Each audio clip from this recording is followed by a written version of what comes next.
tensão entre Isaac e Ismael, né? A gente vai ver que, em razão da decisão tomada por Sara, em razão da decisão tomada por Abraão, o resultado daquela decisão lá atrás, né, vai trazer uma consequência, vai trazer um resultado sobre a casa de quem? Sobre a casa de Abraão. E é justamente isso que a gente vai ver hoje no capítulo 21, tá bom? Vamos abrir lá, capítulo 21, a partir do versículo 1.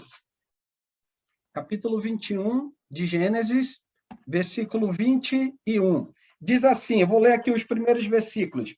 Visitou o Senhor a Sara, como lhe dissera, e o Senhor cumpriu o que havia prometido. Sara concebeu e deu à luz um filho, a Abraão na sua velhice, no tempo determinado de que Deus lhe falara. Ao filho que lhe nasceu, que Sara lhe dera à luz, pôs Abraão o nome de Isaque. Abraão circuncidou a seu filho Isaque quando este era de 8 dias, segundo Deus lhe havia ordenado. Tinha Abraão 100 anos, quando lhe nasceu Isaque, seu filho. E um ponto que a gente vai observar finalmente, como disse o Giovanni, né? Hoje nasce Isaque. E aí, como a gente percebe, qual é o destaque dado pelo autor no versículo 1? Qual é o destaque dado pelo autor, no caso aqui, Moisés, no versículo 1? O que nós podemos perceber aí no versículo 1, logo no início? Qual é o destaque? O cumprimento, né? O cumprimento da promessa? O cumprimento da promessa, mas antes disso... Antes disso? O Senhor visitou Sara, né? Justamente. Aí que é uma observação que precisamos...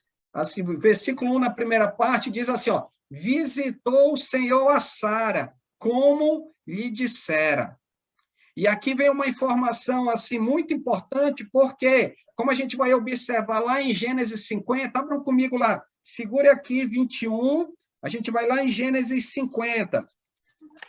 E aí eu quero só enfatizar a importância, às vezes a gente lê assim, visitou o Senhor, então vamos ver a importância disso. Vamos lá em Gênesis 50, 24 e 25. Alguém pode ler para a gente, por favor? Gênesis, capítulo 50, versículo 24 e 25. Está me ouvindo, Alessandro? Dá para ouvir, Paulo?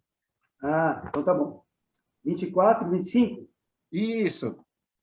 Antes de morrer, José disse a seus irmãos, estou à beira da morte, mas Deus certamente virá em auxílio de vocês e os tirará desta terra, levando-os para a terra que prometeu com juramento a Abraão, a Isaque e a Jacó.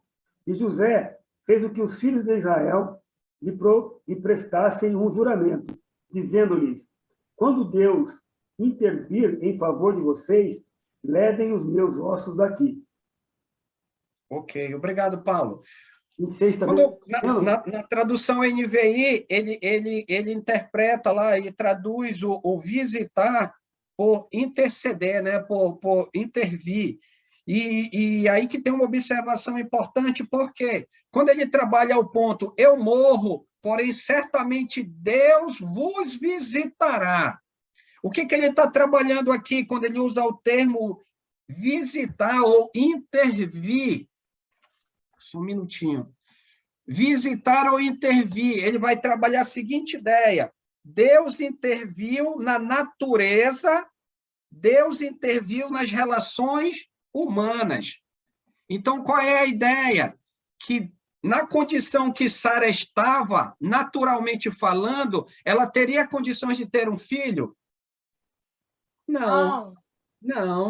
E de que maneira Deus visitou Sara? Nós entendemos, ao entendermos o sentido da palavra visitou ou interviu, ou seja, Deus interviu na natureza, ou seja, Deus ele foi lá e mexeu nas condições. Deus ele foi lá e, além da natureza, ele fez o quê? A sua vontade. Então, quando ele trabalha nesse ponto lá, visitou o Senhor a Sara, como lhe dissera, e aí, como lhe dissera o quê? Que ele vai cumprir aquilo que ele havia prometido. Diga, Paulo. Aqui na NVI, no início lá do capítulo 21, o Senhor foi bondoso com Sara. Isso. E aí, tanto as duas palavras no hebraico, seja lá o interview no 25, como o bondoso no 24, é a mesma palavra que nós vemos no 21, visitou.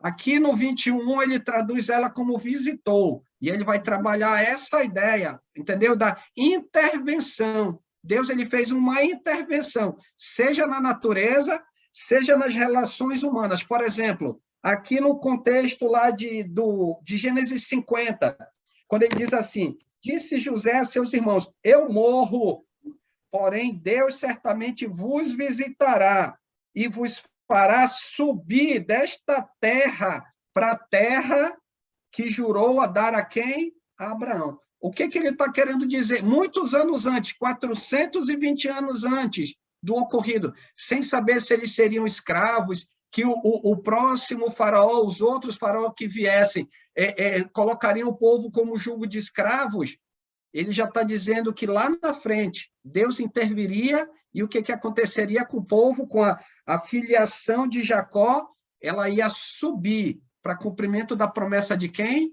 De Deus. Então, a gente pode ver a ideia da intervenção, né? Da ação de Deus, seja por questões da natureza, seja em relação às relações humanas, só para deixar para ficar claro. Tranquilo aí, Paulo? Deu para trabalhar esse ponto? Porque, às vezes, na tradução, eles vão usar, né, dentro do contexto, muitas vezes, palavras sinônimas, né? Ou que, muitas vezes, não expressam o sentido real, tá bom? Uhum. Continuando. Tranquilo, mano. Continuando aqui. Como é que o Senhor visitou Sara? Lá no versículo 1, na segunda metade, no versículo 2. Aí agora a gente vai ver de que forma Deus interviu na natureza. Versículo 1, na segunda parte, versículo 2. Um de cada vez. Como é que Deus visitou a Sara? É que a NVI fala um pouco diferente. Então, ela visitou cumprindo a promessa, dando a gravidez ela, engravidando ela.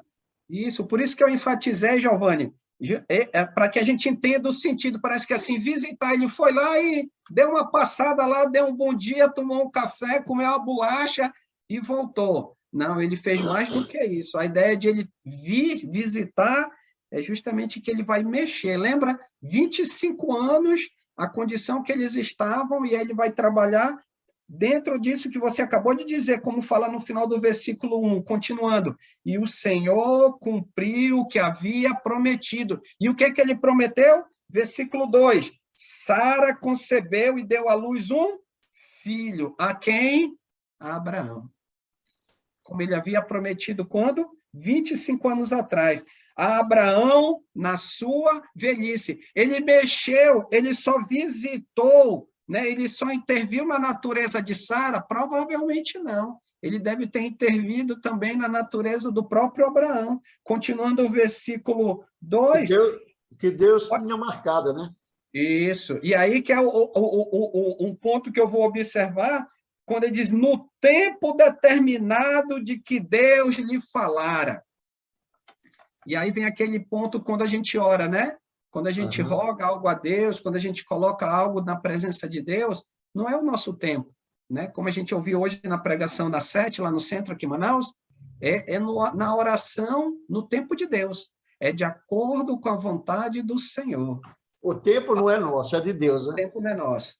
A dificuldade pode ser nossa, a fragilidade é nossa, a necessidade no sentido é nossa, mas o tempo e a vontade de quem é? É tudo de Deus. É de Deus. Porque nós não somos nossos, né? Uhum. Nós somos o templo do Espírito e morremos e vamos para o pó, e o Espírito vai para Deus. Aquele que for...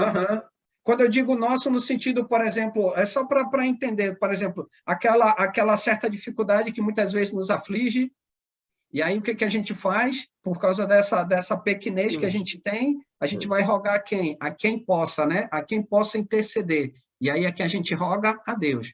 Mas é um ponto que a gente precisa observar que não depende da gente, né? É de Deus.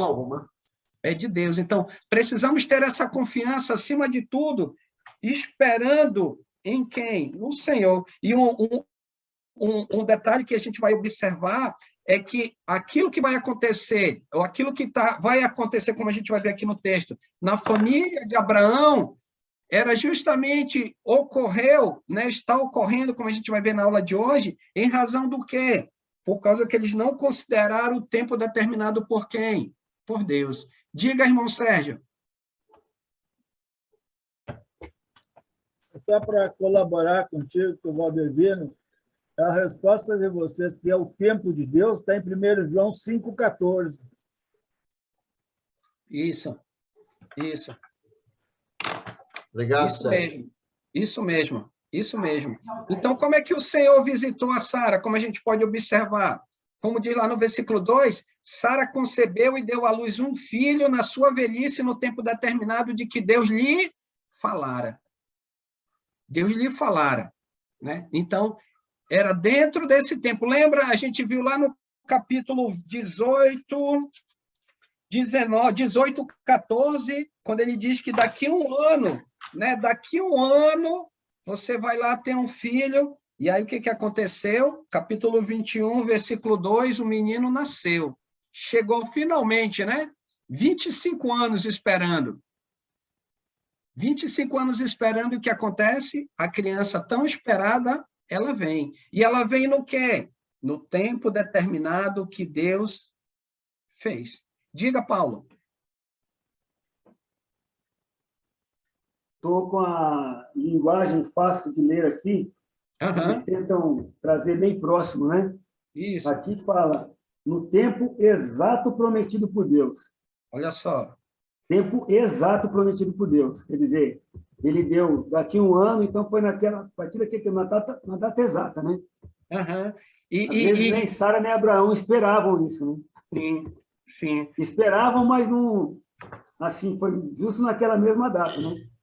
Se a gente olhar a estrutura do texto, né? Sara concebeu e deu à luz um filho na sua velhice de que Deus lhe falara. Aí, quando ele abre as duas aqui para enfatizar que ele diz, no tempo determinado, né?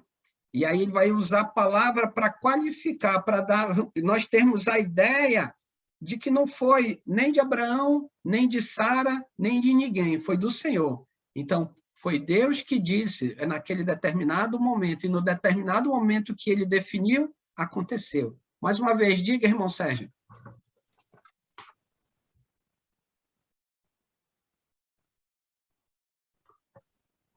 Desculpe.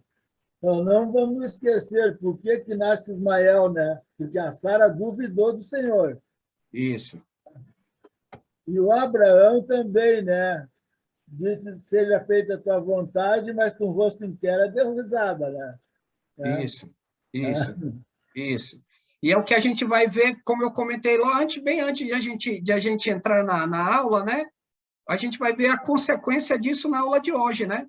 A consequência dessa decisão, desse equívoco, dessa impaciência, dessa falta de ponderação em relação à vontade do Senhor. Mas a gente vai ver já. Continuando aqui, no versículo 3, qual foi o nome escolhido para a criança? Qual foi o nome escolhido para a criança? Isaac. E quem é que escolheu o nome? Deus. Aonde? Lá no capítulo 17, versículo 19. Capítulo 17, versículo 19. Capítulo 17, versículo 19, olha lá o que diz. Deus lhe respondeu, de fato, Sara, tua mulher, te dará um filho e chamarás Isaque. Então, quem é que deu o nome para a criança? Deus. Agora, por que Deus deu esse nome? O que significa Isaque? Significa ele riu. Se você perceber, ainda se você tiver aí com Gênesis 17 aberto, no versículo 17, lembra, irmão Sérgio, aquela situação que ele prostra a cabeça 2 vezes, né? Na primeira, ele, em devoção, reconhece, Deus exalta aquilo que ele tinha feito. Na segunda, ele se inclina de novo, e o que ele faz diante da palavra de Deus? Ele ri. Ele ri, né? Diferente da primeira vez, ele riu. E aí, provavelmente, disse Deus a Abraão, versículo 18, disse Abraão diante de Deus, tomara que viva Ismael diante de ti. E aí Deus vai e fala o versículo 17 e 19, e diz que o nome do menino vai ser Isaque, que significa o quê? Ele riu.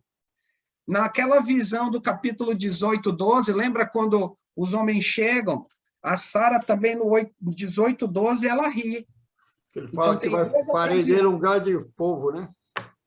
Tem duas ocasiões, essa do capítulo 17 e a do capítulo 18, quando os três homens, né? Os três anjos vêm, falam com Abraão e ela dentro da tenda, ela ri. Então, o nome do menino é Ele riu, significa o quê? No caso, o nome de Isaque, ele riu. Agora, o que aconteceu com Isaque? E aí, parece uma recapitulação do que a gente já viu, lá no capítulo 18, aliás, capítulo 21, versículo 4, quando ele inteirou 8 dias, o que aconteceu com Isaque? Ele foi o quê? Foi circuncisado, né? Circuncidado. Lembra lá no capítulo 17, quando Abraão recebe de Deus a mudança do seu nome, e todo macho nascido debaixo da casa, ou estrangeiro que vivesse na casa de Abraão, ele precisava ser o quê? Circuncidado. E o que aconteceu com Isaque ao inteirar os 8 dias? Ele foi circuncidado. Abraão circuncidou a seu filho Isaque quando este era de 8 dias. E olha o detalhe, por que ele circuncidou? Final do versículo 4. Segundo Deus havia lhe ordenado. Diga, Giovanni. Comparando com os dias de hoje, no Antigo Testamento, o povo de Deus, que era Israel, eles sabiam que era do povo de Deus através da circuncisão. Hoje, o povo de Deus, nós sabemos quem é o povo de Deus, aqueles que se batizam e recebem o Espírito Santo como selo, como identificação de filho de Deus e como garantia da vida eterna. Então, hoje nós somos circuncidados espiritualmente. Só uma comparação da velha aliança com a nova aliança.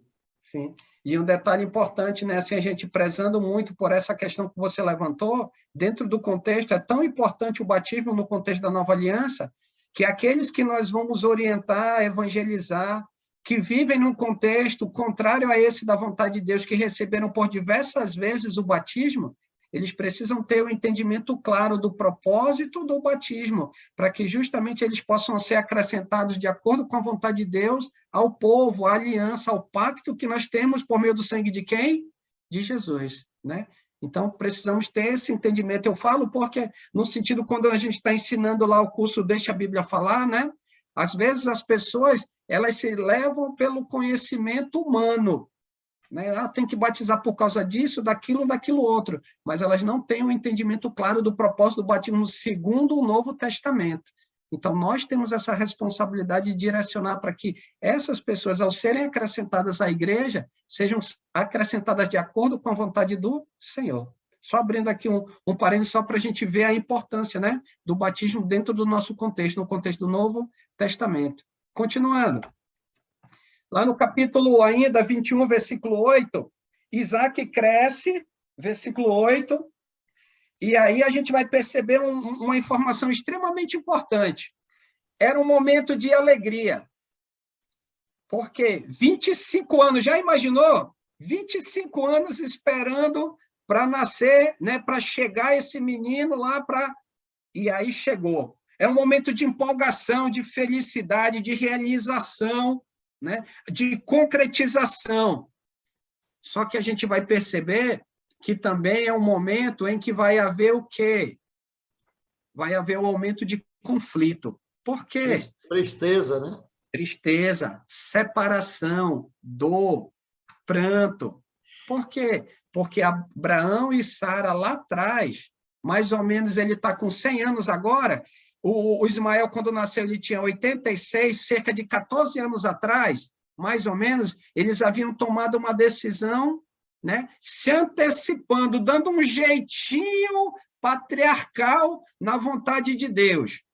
E aí, o que aconteceu? Eles tiveram, no caso Abraão, gerou um filho que não era da sua esposa, mas também junto, vamos dizer assim, é indicado por ela, né? Assim, tendo o amém da parte de Sara.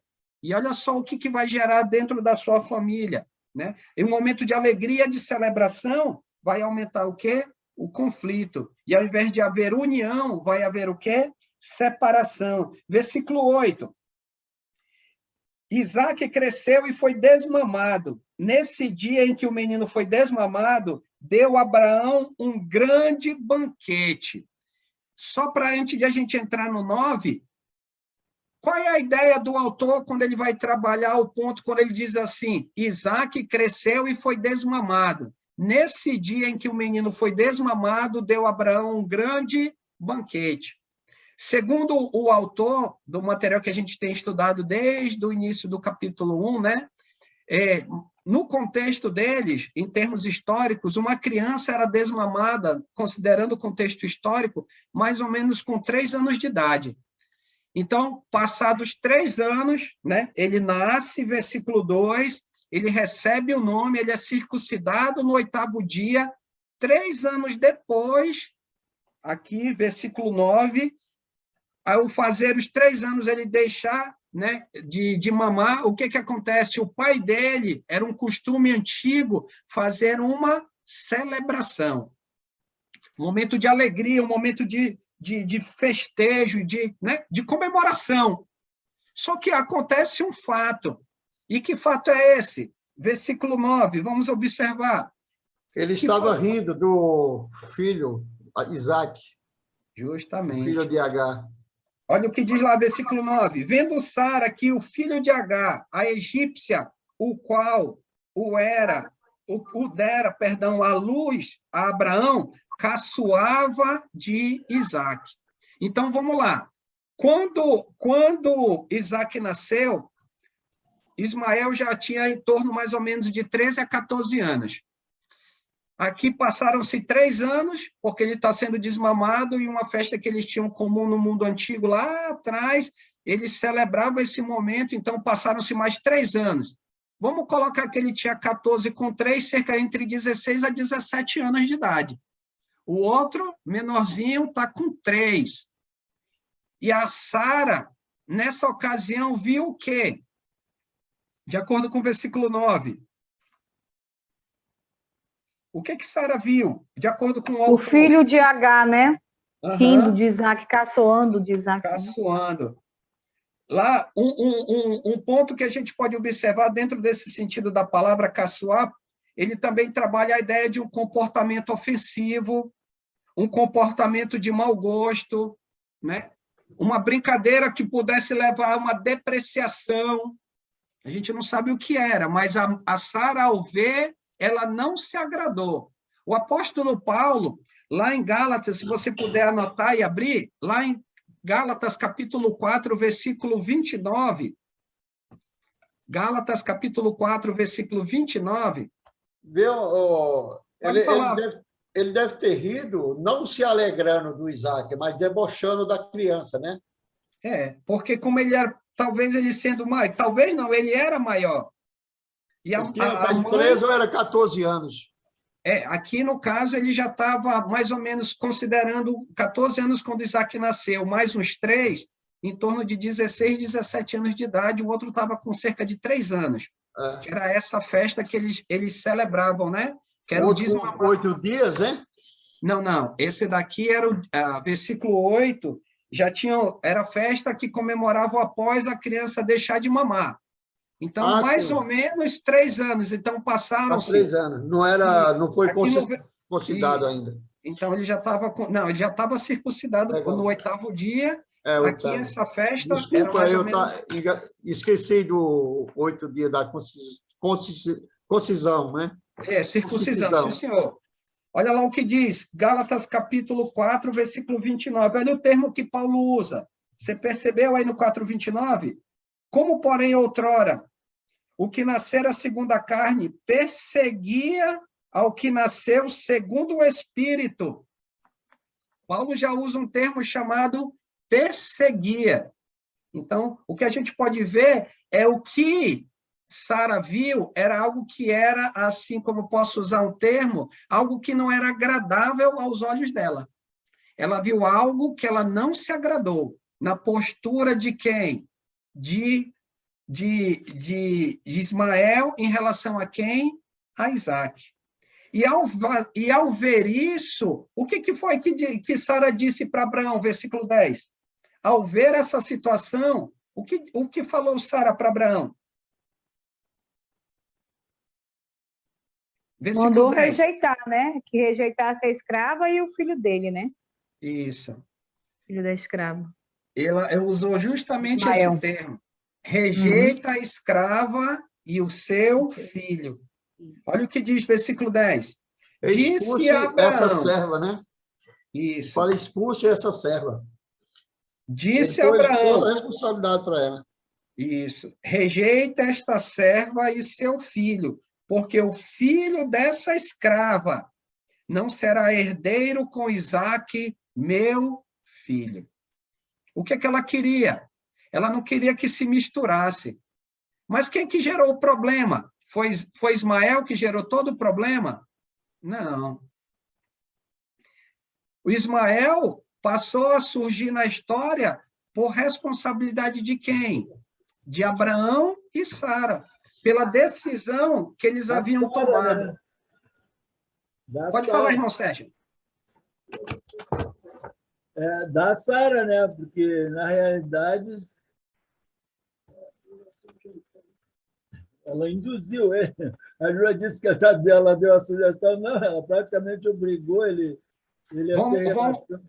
Vamos fazer igual aquele Wayne que gosta de ditado, né? Um ditado conhecido assim, quando um não quer, dois não briga, né?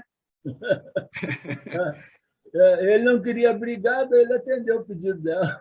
Aí, infelizmente, ela sugeriu e ele foi lá e fez, né? E gerou esse problema, né? Que talvez lá atrás eles não pensaram, mas agora ela está vendo o resultado disso. Querendo ou não, naquele contexto que eles estão vivendo debaixo do mesmo teto, né? O filho primogênito, Ismael, de Agar, ele é muito mais velho do que o nascido de Sara. Então, isso ia gerar o quê? Querendo ou não, conflito. Em vez de ter paz, teria o quê? Separação. Porque a promessa de Deus, né? Apesar, como a gente vai ver, havia promessa para Ismael, porque ele é filho de Abraão, mas a promessa, de fato, é para quem? Para Isaac. A promessa, de fato, é para Isaac. Filho de quem? Filho de Sara. E muitas vezes a gente pode perceber na nossa vida, trazendo para os nossos dias, assim, contextualizando para a gente, muitas vezes situações que a gente passa na nossa vida, de dor, de sofrimento, muitas vezes são decisões equivocadas que nós tomamos. E o que a gente precisa fazer é tomar cuidado, né? Como discípulos hoje, para não afetar pessoas que nós amamos, pessoas do nosso convívio familiar, a nossa própria vida, o nosso relacionamento com Deus. O que Abraão e Sara fizeram, eles não pensaram nas consequências, eles pensaram em atender de maneira imediata uma situação. E aí o que pode levar a uma resolução rápida, agradável, instantânea. Mas a longo prazo, será que ela está de acordo com a vontade de Deus? Será que é isso mesmo que Deus quer? Por isso que precisamos ter compreensão, paciência e muitas vezes nos esforçarmos para que o que pondere, né, o que possa direcionar na nossa vida não seja o que nós queremos. Por isso que, como a gente viu logo no início, a ideia é que seja sempre feita a vontade de quem? De Deus. De Deus. É difícil para nós como homens? Com certeza. Mas precisamos entender que nós somos falhos e imperfeitos. A perfeição, a plenitude, a certeza do bem melhor para a nossa vida, seja em termos materiais ou espirituais, vem de quem? Vem do Senhor, vem de Deus. Por isso que nós precisamos estar o quê? Nos esforçarmos de buscarmos em Deus a resposta e sermos pacientes para justamente fazer não aquilo que a gente quer, mas aquilo que vem de quem? Do Senhor. Oi, Davi, pode falar.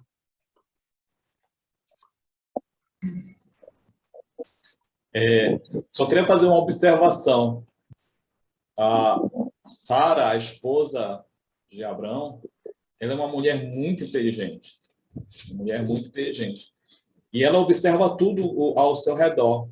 Tudo que acontece, ela é uma pessoa muito observadora. Tanto é que as ideias partem dela. As ações, as ideias partem dela. Então, é uma pessoa muito inteligente. Ocorre que o que falta a Sara, e que tem muito em Abraão, ele deposita sempre a confiança dele em Deus, a fé dele em Deus. Então, no momento que a Sara observou que lá na frente poderia ter problema da relação entre as duas crianças, ela rapidamente tomou a iniciativa de resolver logo a situação. Mas ela não depositou a confiança dela em Deus, nem pediu a Deus um caminho, uma solução para aquela situação. Ela mesma resolveu pela cabeça dela. E Abraão consentiu. Mas ele consentiu, mas vai ser dito mais adiante, né? Consentiu pedindo, no caso, a Deus uma solução. Mas aí a gente observa que muitas vezes nós utilizamos da nossa capacidade, da nossa inteligência, da nossa experiência, e muitas vezes tomamos decisões baseadas nas nossas experiências, nas nossas atitudes, e não depositamos a nossa fé em Deus. E aí que é o ponto que precisamos observar, né? Precisamos viver a nossa dependência da vontade do Senhor. Porque ele sabe o que é o nosso melhor, ele conhece o futuro. Ele sabia quando ele disse para Abraão e Sara, olha, eu vou dar um filho, ele sabia quando ele ia fazer. A gente olhando do futuro para o passado, a gente vê 25 anos, mas Deus já sabia. Lembra lá um texto que me chama muita atenção, que a gente já passou por ele, quando Deus ele está repreendendo lá Adão, Eva, lá no capítulo 3, versículo 15, quando ele diz que vai suscitar... Só não esquecer de desligar o áudio. Quando ele vai lá no capítulo 3, versículo 15, quando ele diz, porém, inimizade entre ti e a mulher, entre o seu descendente, a sua descendência e o seu descendente. O homem acabou de pecar. O pecado, a morte, tudo entrou no mundo. Deus está olhando para onde? Para o futuro. E ele está olhando para a pessoa de quem? De Jesus. Olha lá. Imagine 25 anos de história, quando ele fala para Abraão, né, que ele ia ter um filho quando ele tinha 75 anos de idade, e esse filho viria quando ele tivesse 100 anos de idade. Olha só como as coisas de Deus funcionam. Aquele texto que muitas vezes fala que para Deus 1000 anos é um dia, e um dia é como se fosse 1000 anos, a gente consegue ver por Gênesis capítulo 3, versículo 15. O homem acabou de cair, mas Deus já está olhando para quem? Para a resposta que está em quem? Em Jesus. Jesus entregando a sua vida em nosso favor. Continuando aqui, então, para Sara, como o filho não era dela, o filho era de Abraão, como é que isso pareceu para Abraão? Versículo 11, quando ele ouve as palavras de Sara. Versículo 11, o que pareceu para Abraão? Como pareceu isso para Abraão quando ele ouviu as palavras?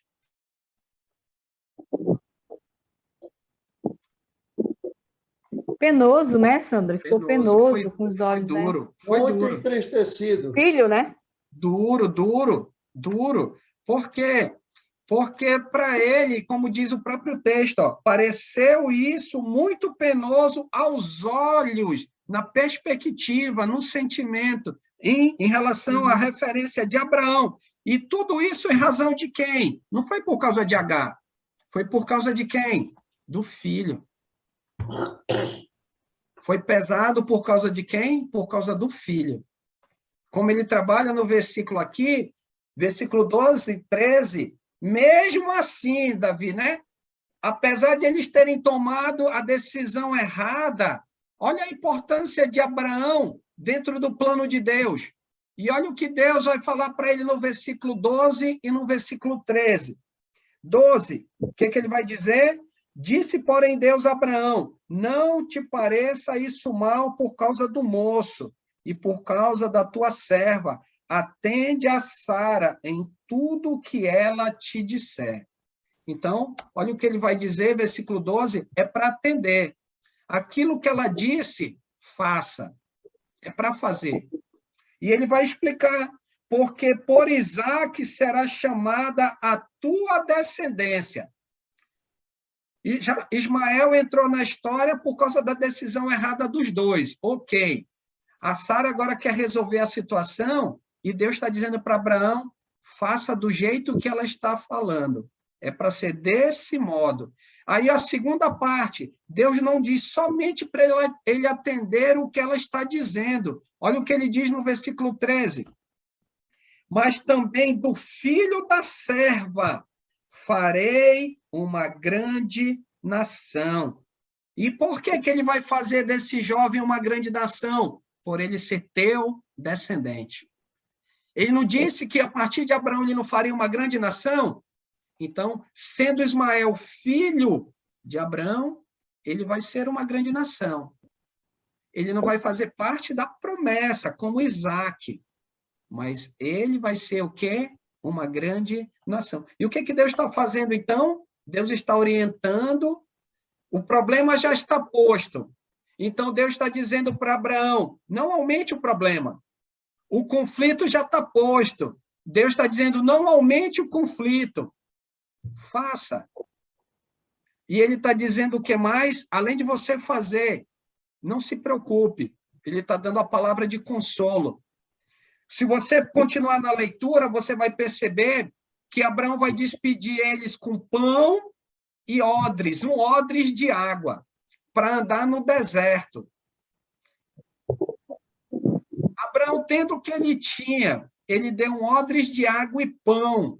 Será que ele queria que a mulher morresse ou o filho dele morresse? Não. Ele sabia quem que está no controle da situação. Deus. Você vai ver o relato logo após, eu não vou abordar, que a gente vai passar mais um pouco para frente, mas no momento de desespero, como se tivesse aquela situação assim, no último momento da fagulha de esperança, parece que Agar e o menino estão prestes a morrer. Quem é que vai dar esperança? Quem é que vai abrir os olhos de Agar? Quem é que vai mostrar que nada está perdido? É Deus. É Deus. Deus, ele está olhando pela descendência de Abraão. Deus, ele cuida da descendência de Abraão. Agora, um ponto para você e eu refletirmos. Se ele cuidou de Agar e de seu filho, se ele cuidou de Sara e Isaque, sendo a geração física de Abraão, o que Deus pode fazer pela geração espiritual de Abraão? Que é a igreja do Senhor, que somos nós. Nós somos filhos espirituais de Abraão. Mesma fé que ele teve no Senhor, nós temos depositado. O que Deus é capaz de fazer?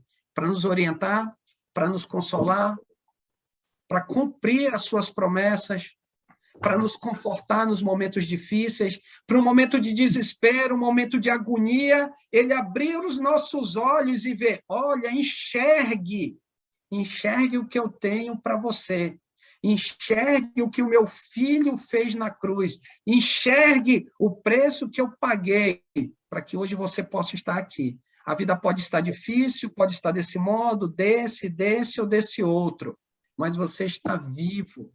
E a minha mão está sobre a sua vida. Então, nós somos aqueles que somos filiados espiritualmente a quem? A Abraão.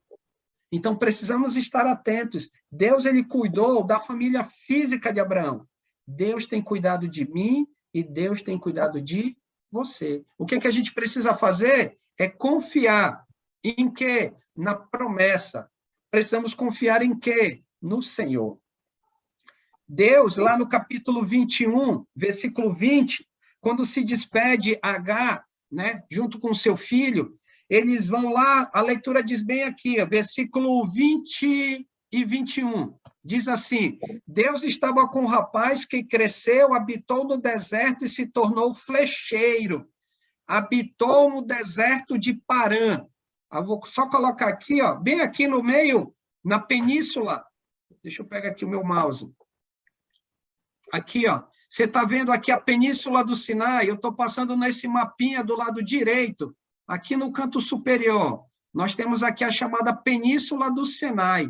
Bem na parte central dela, nós temos aqui, ó, o chamado Deserto de Parã. É para onde Ismael, né, e a sua mãe Agar habitaram. Então, nessa região central, aqui, ó, da chamada Península do Sinai, nessa parte central, é o chamado Deserto de Parã. E a sua mãe casou com uma mulher da terra do Egito. Ela era egípcia. Lógico, ela ia casar o seu filho com quem? Com uma egípcia. Uma egípcia. E aí, a partir daí, ele também virou o quê? Uma grande nação. Alguma pergunta, algum comentário até aqui, antes de a gente continuar? Eu tenho uma, Alessandro. Pode ficar à vontade. Eu tenho uma pergunta. Eu não sei se eu apontei correto. Lembra em Gênesis 16, versículo 11, quando ele fala, o anjo fala, quem seria Ismael? Uhum. Aí eu escrevi aqui, Ismael seria, no futuro, o ancestral dos árabes. E eu estou vendo aí agora que ele vai indo para o Egito. Será que eu apontei certo? Não é que ele vai para o Egito. Ele está no meio, ele está no meio da península, aqui, ó, da península do Sinai, né? Ele está no deserto. Ele está no meio da península aqui. Mas ele vai ser como eu posso dizer, o precursor dos árabes, né? Vai ser? Tá. Sim, sim. E são as duas, são aquela que cercam ali, né? Tem os cananitas lá de Noé, e aqui a gente, no caso do contexto hoje, né? Palestinos, árabes, aquela turma toda que fica ali ao redor dos israelitas, ali na Palestina, né? Irmão, uma dúvida. Oi, dona Jeane, depois Davi. Diga, Jeane. Aqui o irmão está falando do versículo 11, né, do 16, 11. Aqui no 16, 13, Deus já havia socorrido ela, né, e o filho. Isso. Do 11 ao 14, ele socorre ela e faz a promessa a ela, certo?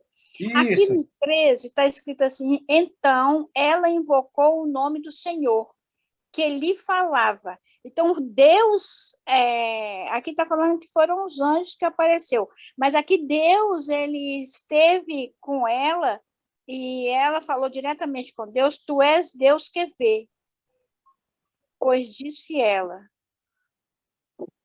Isso. Aqui a gente já pode perceber, Jeane, que Deus, ele já estava guardando ela nesse contexto aqui.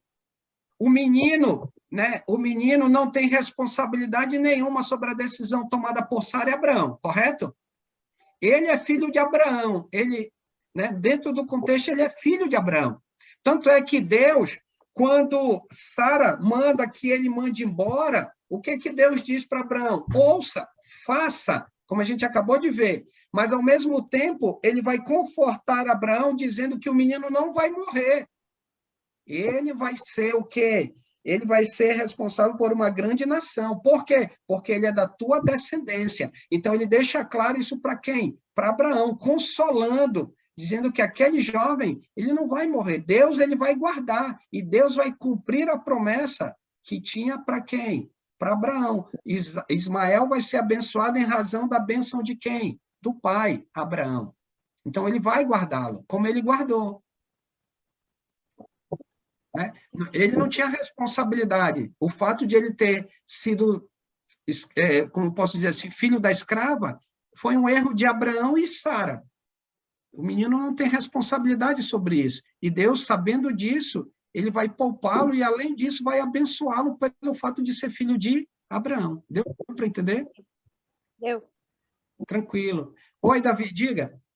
O momento que eles foram mandado embora, né, a criança e a Agar, Agar, o primeiro instinto dela é ir para o Egito, porque ela era egípcia.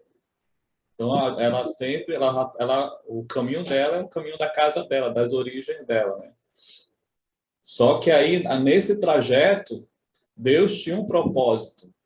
Deus tinha um propósito e a criança, ela se criou no deserto. Então, Deus, naquele momento de dor e de desespero de Agar, Deus agiu na vida dela, né?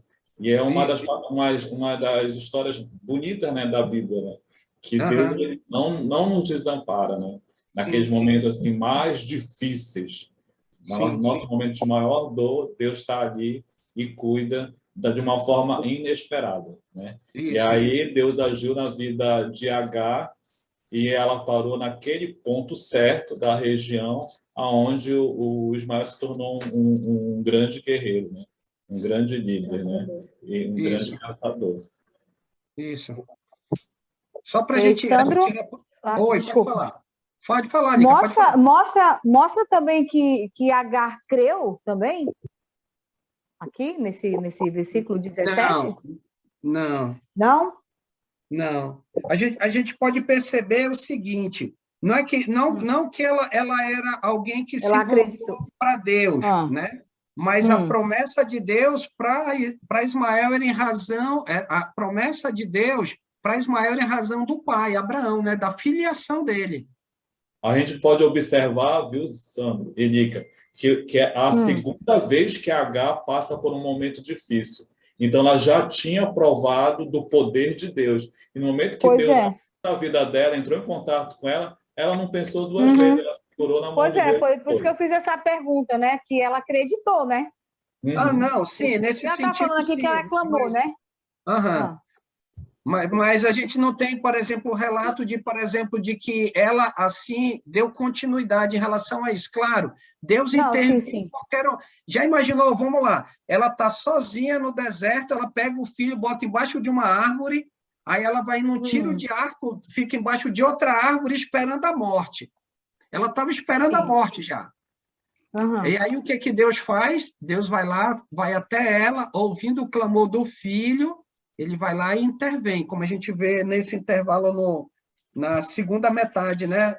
Antes de finalizar, entrar a história de Abimeleque, e Deus intervém no momento de desespero dela e do filho, mostrando que ele estava junto com os dois, e que ela não precisava temer. Por quê? Porque ele ia fazer aquilo em razão do quê? Da promessa que ele tinha feito a Abraão. Porque eu falo isso porque ela era egípcia, né? Então, egípcios, eles acreditam em ídolos, né? Sim.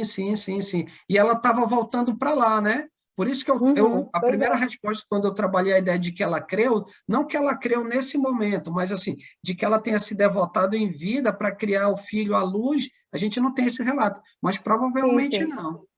Ela acreditou naquele momento ali, naquele momento ela acreditou. Naquele momento, claro. Ela não tinha outra alternativa, né? Já imaginou? Desespero, né?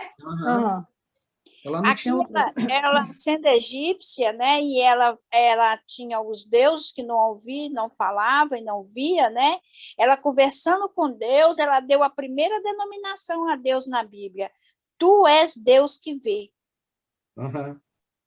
Né? De Adão até aqui, a gente vê que ela foi a primeira que deu uma denominação. Tu és Deus que vê.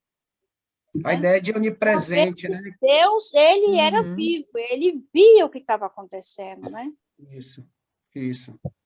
Obrigada, mãe. Tá bom. Mais alguém gostaria de complementar, de a gente fechar?